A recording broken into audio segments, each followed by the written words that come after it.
Well, hello. Welcome once again. Currency recap time. Joe with you here. It's the 21st of November. It's a Thursday for you guys in America. Remember, next Thursday is Thanksgiving. I've got my 2 cents.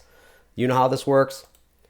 Let's break down some of the news out there. Let's look at things technically. There are some trades we can look at, so let's go ahead and share them. Disclaimer.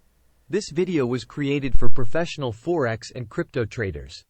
Maverick Currencies is a proprietary trading firm that employs professional traders around the world. Our traders trade firm capital and keep 70 to 80% of profits they generate. All trades and analysis in this video are for professional traders only.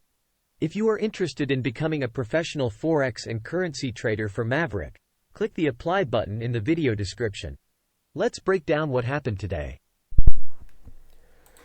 Let's jump into the market analysis, and it was a little bit different of a day that we had from yesterday. That is for sure, as the markets push a little higher. Let's jump into it. So U.S. equities surge higher today. I'm still seeing a lot of volatility in the intraday moves. We're going to take a look at the chart.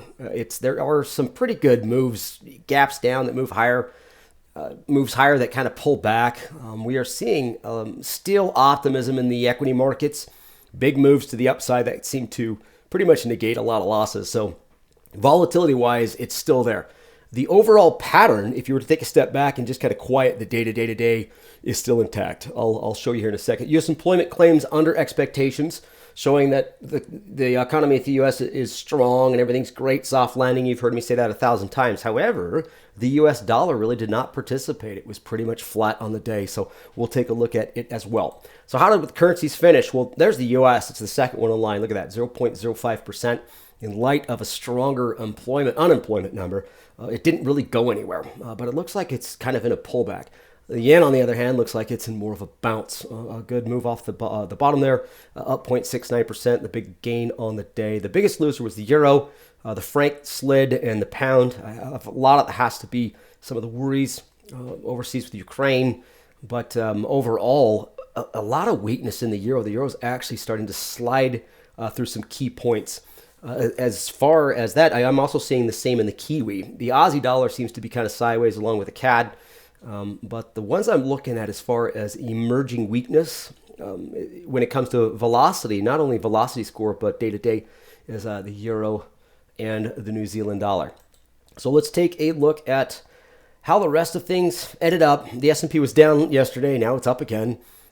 A big range candlestick. I'll show you here in a second. World index kind of in line with that. Crypto had another surge. Whenever the market seemed to do good, crypto seems to just go gangbusters. Let me pull this up real quick, folks. This is a daily performance across some sectors here. The majority of the sectors that we follow on the equity side, and you can see that all of them were up, save communication services down 1.39%. Now that had a whole lot to do, I should say, pretty much everything to do with Google. They were down 4.5%, and they have a huge impact on that sector itself. They've got it looks like almost an antitrust suit being hit on them about their Chrome. Right, Chrome being used so much that a little bit of unfairness and worries about driving sales, blah. Well, we'll figure that out. But in light of that, everything went up. Consumer cyclical, I've been seeing some weakness. It's interesting going into the holiday season. I've seen a lot of trades sliding as of late. A lot of them are doing great. You got stocks like Target that are just getting cremated, and then you got Walmart setting new highs, and stuff out there like Nike and Ross Stores, Skechers that are kind of sliding. But then other stocks that are outperforming. So kind of a push-pull in the consumer cyclical. But you can see today's performance was all bullish in light of what we saw in just the communication sector. But it is a strong surge. So back to what I was saying, here's crypto. Crypto's up 6.4%, a lot larger than some others. So it seems to move when the markets move. Gold had a bounce. Oil, I think, maybe a little bit of reaction over some worries overseas, but higher as well. Let's get into the cryptos. There you go. 9.5% added to Bitcoin Cash there, and then Ethereum 90% as well. They just seem to impulsively surge on any sort of move to the upside. And I've found that it's really correlated as of late with the equities. So if the equities move higher, these seem to just go gangbusters. It is what it is. So let's get into the market outlook here, guys. And it's pretty easy to do. +3, slopes up. Everything's up, a beautiful sustained bounce, a little bit of a consolidation for a couple days, and then it moved higher. And so let's just go ahead and just jump in and take a look. And What I mean by the volatility that I'm still seeing in it, let me get my right pin here, is, folks, this is a pretty good drop. So we get a pretty good drop here. Looks like it's falling apart, but it seems to stop right here on the 20-day moving average, right? So we close here, we gap down, run up, close here. We open sideways, we trade all the way down to a big red candle at the support, but at the same time go all the way back up to close with a very tight, strong hammer. Then we gap up again. We gap up, trade all the way back down. Oh gosh, we're bearish again, and then all the way back up. So these are very volatile moves, I'd say. Let me just, right here, try to make my weird box. But these last few days, gapping, readjusting, coming off of bottoms, retracing, still a lot of volatility. If you quiet all that noise, it is a uniform, perfect bull pullback with rising averages and moving higher. So it's an easy +3 moving forward. But boy, to live this day to day is very difficult. That's why we say, hey, trade the markets in front of you, stick to your guns, and just kind of let stuff play out. So let's get into what's to be expected, what's driving these markets, and I'm not seeing much.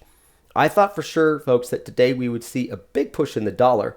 We did get it in the markets, but not in the dollar. That's that drop in unemployment claims. I think the dollar's actually just taking a break. I'll show you the chart here in a minute. It's just a bull pullback. It's super strong day to day. But that's just kind of where this is at. It still remains one of the strongest. Now, we do have a whole bunch of European stuff coming out, right? We got some services PMI, both the euro. We got PMI and manufacturing flash services in the pound. Very sensitive when it comes to manufacturing, when it comes to inflation, when it comes to strength and growth. So that might kind of, I don't know if I could say that they would trade lower in front of these. Oh, there's a couple reasons, but that's kind of what I'm looking forward to end the week. Down here at the bottom, we do have the PMI for the U.S. In light of what I've seen in the CPI and the PPI and the employment claims, I don't think these are going to be too far off.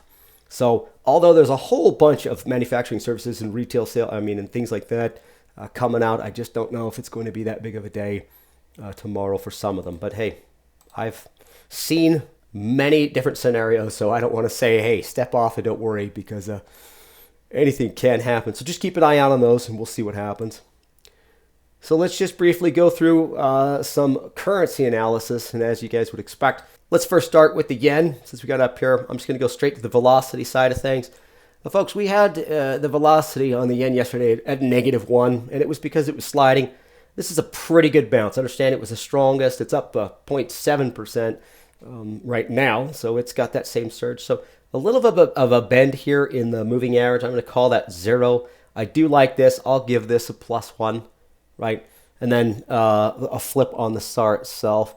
So it's tough for me to move any currency from a -1 to a +2, but I sure as heck I'm going to give it a -1 where it was yesterday. Kind of negate the moving average, like the flip, and I do like the fact the RSI is over it. So +1, +1, and then a -1, I'm going to give it a +1. So it has jumped, but I still think this is more of an oversold bounce. Let me take a look at it on the daily chart, and you can see that it's more of a big candle in consolidation, kind of a low base going on more so than anything that I'd like to pair with it longer term. Let me go back out to the velocity. You could see that, yeah, it's showing some strength, but it's still well below these resistance levels. So I'm just going to move it from a -1 to a +1, but it's still not on my list for one of my favorites as far as pairing. Now, what is the US dollar. Now, this is flat today. It's a 0, right?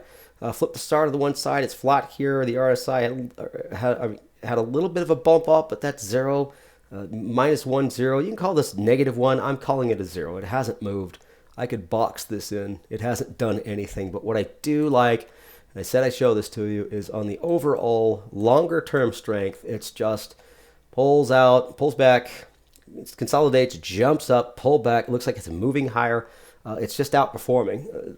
It is one of the more stable currencies as of late. And as long as these economic numbers come in line, I don't see it getting any weaker, which kind of just shows that it's something we could probably pair it against weaker currencies. So I would use it as kind of a base. It's still on my strong watch list, even though it is a 0 on velocity today. Here, I'll show you one more time.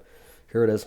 Let me zoom in a little bit on this, and you can see that, yeah, kind of flat, sideways, about to flip the SAR to the upside. A little bit of a push on the RSI, but I'm going to give it a 0. Moving over to the Franc.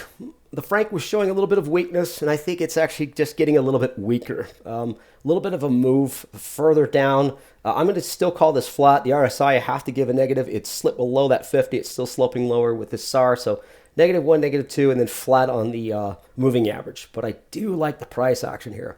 It looks like it could break and start to slip lower. This might be something to pair against maybe the dollar. Well, we'll take a look at it here in a second.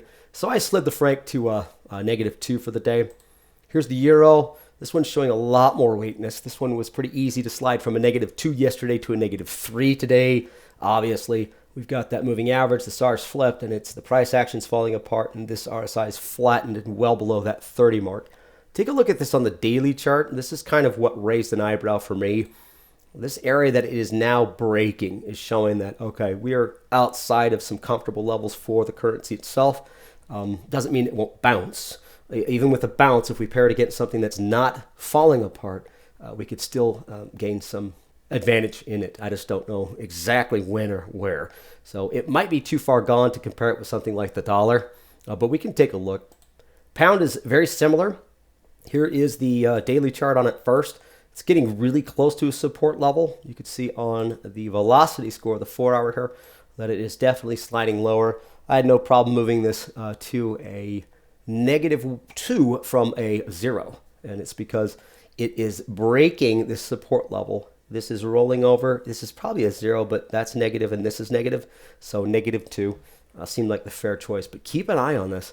It might slip a little bit lower. Moving on to the CAD. CAD's a little bit different.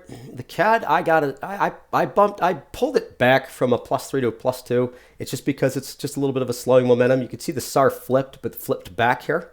I do love the moving average. I like how this RSI, yeah, it tilted down, but it's comfortably above that 50, kind of flatlining here. I mean, last time we saw this flat line, you could see that it actually continued higher. So I'd like to see a little bit of a breakout, maybe above the 4-hour, the velocity score chart here. Maybe pair it with something a little weaker, maybe actually the pound of the euro. That'd be kind of cool. Moving over to the Aussie. The Aussie looks to be building an ascending triangle pattern. I like the slight slope up here on the RSI. The moving average is sloped up and it is flipped over. So I really wanted to bump this higher than I gave it. Let's take a look at this on the daily chart. You could see on the daily chart, it's more of a consolidation, right? So it's really not going anywhere. I like other currencies for the long haul, meaning, hey, if I want to just trade not only the velocity, but I want to carry this forward, maybe 1 or 2 days, I would not want to be in this. I'd want to be in something like the dollar, right? But on the velocity score, you guys can see that it's a beautiful ascending triangle pattern. I'm not going to be biased, but I am biased. It's one of my favorites. So a flip on the SAR, a slope up, that's +1, +2, and you could call this +3. I wanted to be, pretty mellow with this and call it a 0. So it is a +2 on the Aussie, but that's a jump from yesterday from a 0 to a +2 because it is showing some signs of strength there. The New Zealand dollar, you would expect to be the exact same, right? They usually are tandem, and I'm just not seeing that. The Aussie dollar yesterday we had at a -2, and I'm just going to leave it there. I was very close to calling it a -3 because it looked like it really wanted to roll over past this. Flattening on the RSI just means that the momentum to the downside is slowing. It doesn't mean it's turning. The SAR flipped, the moving average flipped, so keeping at a -2 is a no-brainer. However, I'm going to be pretty focused to see if this will start to slip lower. Because as of late, I mean, take a look at this, folks. This thing has steadily been moving lower, and it's interesting because the risk on currencies were pretty strong, and now they just seem to flip. And I truly believe that has a lot to do with the strength in the dollar as of late. So this is where we're sitting on the velocity score, folks. I didn't spend any time on the cryptos. If you want to, you can go take a look at them. They're euphoric moves to the upside. There they are, Bitcoin Cash +1, which you think would be the strongest at 9. I don't know if that put in the 9%, but Bitcoin did. +2, Ethereum +3, and Litecoin, of course, +1. So they just have a surge when the markets do, and then all of those will be down -2, -3 when they pull back. All right, so that's where we're sitting right now. Let's take a look at some possible trades. Folks, it's I'm just going to go ahead and compare things to the dollar. That seems to be the most stable currency for me. So let's take a look at a couple. Let's first start with the obvious, right? We're going to go with the strongest, the weakest. Euro, -3 today. US kind of stayed in there. I guess we could do something stronger, but I just like the US pairings. It seems to have slipped already. It almost feels like I'm chasing this. Let's take a look at the daily on these two. It's an absolute rollover past a little anemic bounce. I love these trades. I love breakdowns. On the daily, it looks like this RSI still can slip. Back to our momentum combo. It's still decent here. It's still decent. If you want to snap some fibs or draw some lines, you could do a scaling entry on this if you want to see if it'll continue lower before it bounces. Maybe cover some as it bounces, or after the bounce, add more. But keep an eye on that one. Or if you just want to wait for it to consolidate or pull back, it might be good. Let's take a look at the New Zealand US dollar, because New Zealand is one that was slipping. This looks decent as well. It seems like a little bit more of a consolidation. I would like to see it get a little bit lower before and see if it breaks. I do like that the RSI is below 50, but this seems like we're going to be squeezing to try to get some move on that. So probably not the best combo. The last one I really wanted to do was take a look at the US pound, or excuse me, I mean the pound US, obviously. And yeah, this is a better chart. I like this actually better than the euro. It seems like it's in the same place, but it's a little early. It means it might still be strong when you compare the two. I mean, the pound's definitely stronger than the euro, but look at that break just earlier today. So there is a momentum in there. So maybe scale into this, folks, or wait for the corrective action. But that's kind of what I'm looking at least for the next few days. Nothing too far past it. I don't like to make things up if they're not there. So just be patient and let's let the trades kind of come in for us so we don't have to sit there and just try to guess. So that's what I got, folks. I still like the US dollar. I know that you can see over here we could have used the Aussie against the euro, or the CAD against the euro, or pound, the stronger ones. But I just, that Aussie is just in a big bounce, right? And the CAD's kind of a consolidation. I'm looking for something that's going to stay stable. I'm okay with that. The yen's great, but it's still in a bounce mode. I don't want to get into an Aussie as it's bouncing and then put it against the euro as it's collapsing. And then once I put them together, the euro bounces and the Aussie pulls back. It would just cross each other. So I don't want to go too far in the extremes. I'm looking for something a little bit more stable, and I'm finding that in the US. It remains stronger in the longer term, which means we could probably use it more often when it comes to velocity. Another surge in crypto. It's pretty much crazy. If the US markets go up, this is going to go up 10 times more. If they go down, they're going to go down 10 times more. I don't know where else to go. Euro and the Kiwi showing some weakness. Now this weakness, folks, it's on the longer term. It's on the dollars. I'm seeing, it's on the daily charts that I'm actually seeing these start to roll over. So maybe longer term weakness versus longer term strength. We can play some, we can go for some, bigger pip moves than something maybe on a 15-minute or hourly. All right, guys, thanks for joining me. We'll talk to you next time. Bye, everybody.